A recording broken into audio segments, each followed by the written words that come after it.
अब हम आगे चलते हैं व्याकरण की ओर। संस्कृत व्याकरण कितने लोगों को समझ में आ रहा है, मैं आपको कहती हूँ कि ये प्रेरणा है कि आप लोग व्हाट्सएप के माध्यम से थोड़ा सा बताइए जरूर कि संस्कृत व्याकरण का ये प्रारंभिक ज्ञान है, आपको अच्छे से समझ में आ रहा है कि नहीं आ रहा है। समझ में आता है तो आपका बेस आगे बनता चला जाएगा, और नहीं समझ में आता है तो आपको और अच्छी तरह से समझाया जाएगा। अभी प्रारंभ में इसमें केवल संज्ञाएं चल रही हैं, उसमें किसी प्रकार का कोई दिमाग लगाना नहीं, कोई समझने की बात नहीं है, केवल किसकी क्या संज्ञा है ये आपको बताया गया है। सरस्वती नमस्तुभ्यं वरदे कामरूपिणी विद्यारंभं करिष्यामि सिद्धिर्भवतु मे सदा। सरस्वती माता की कृपा प्रसाद से आपको हमको सबको संस्कृत का ज्ञान प्राप्त हो। संस्कृत भाषा अत्यंत प्रांजल भी है और बहुत प्राचीन है। कुछ लोग कह देते हैं कि प्राकृत भाषा प्राचीन है या प्राकृत जैन की भाषा है और संस्कृत ब्राह्मण की है। इस भ्रांति को निकाल दीजिए। संस्कृत भाषा अत्यंत प्राचीन है और भगवान महावीर के समोसरण में जब सबसे पहले श्री गौतम गणधर स्वामी ने भगवान महावीर के प्रति अपना समर्पण दिखाया तो सबसे पहले उन्होंने संस्कृत में ही चैत्य भक्ति का उच्चारण किया। जयति भगवान ही माम भोज प्रचार विजृंभिता वमर मुकुट छायोद गिर्ण प्रभा परिचुंबितो। अर्थात हे भगवान आप जयशील हों, आप तो तीन लोक में एकमात्र ऐसे भगवान हैं जिनके चरण कमल के नीचे स्वर्ण कमलों की रचना होती है। साधारण किसी भी व्यक्ति के अंदर ऐसा गुण हमने, ऐसी चीज, ऐसा अतिशय, ऐसा चमत्कार हमने नहीं पाया। तो ये संस्कृत भाषा में उन्होंने लिखा, कहा और प्राकृत में भी गणधर वाले मंत्र, प्रतिक्रमण के दंडक सूत्र, ये सब रचे। तो संस्कृत प्राकृत सारी भाषाएं हमारी हैं और भगवान जिनेन्द्र की दिव्य ध्वनि से निःसृत हैं। 18 महाभाषाएं और 700 लघु भाषाएं, 718 भाषा में दिव्य ध्वनि खिरी, जिसके माध्यम से प्राणी मात्र ने अपनी अपनी भाषा में भगवान के कल्याणकारी उपदेश को श्रवण किया। तो इसीलिए आपको ये संस्कृत व्याकरण का ज्ञान कराने का ये उपक्रम यहाँ पर किया गया है।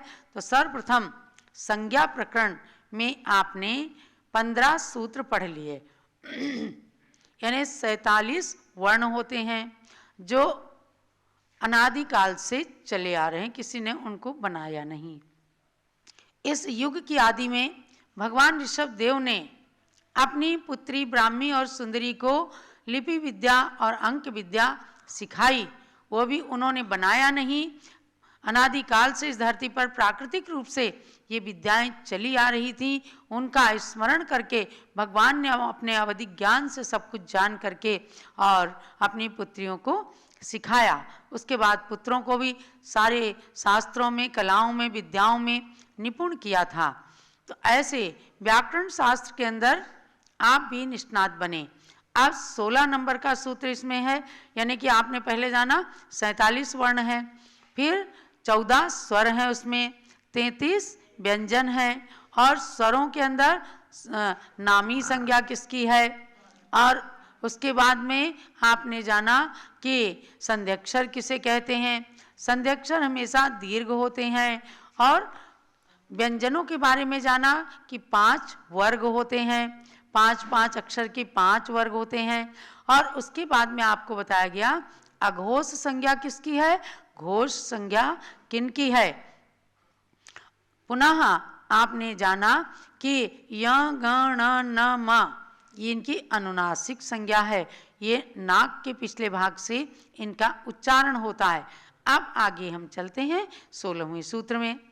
अंतस्थायरलवाः अंतस्थायरलवाः अंतस्थायरलवाः अंतस्थायरलवाः, यानी 5 वर्ग के बाद में य र ल व ये जो अक्षर हैं इनकी अंतस्थ संज्ञा है।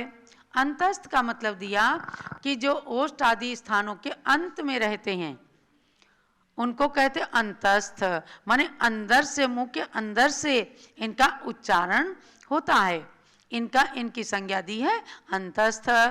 ऊष्माणा श श शः, ऊष्माणः श श शः, उष्माण श श सः। कह रहे हैं स स ह, ये अक्षर जो है ऊष्म संज्ञक हैं, यानी कि इनके उच्चारण में मुंह से ऊष्मा, गर्मी पैदा होती है, तो इनके उच्चारण काल में कुछ उष्ण वायु मुख से निकल, जैसे आप श बोलेंगे तो कुछ श के साथ में थोड़ा सा उष्णता, मुंह के अंदर गर्मी आएगी। शा, धनुष वाला शा, उस वह भी ऊष्म संज्ञक है।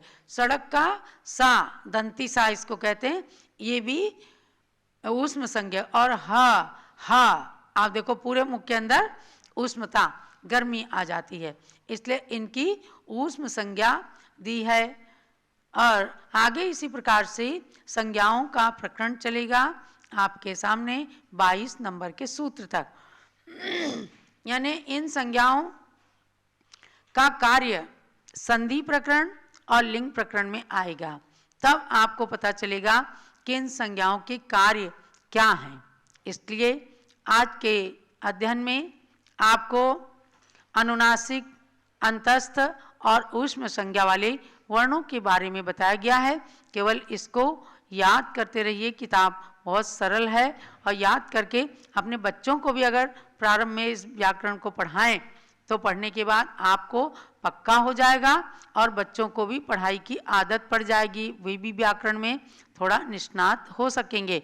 तो आज के स्वाध्याय को यहाँ पर समापन करते हुए हम आते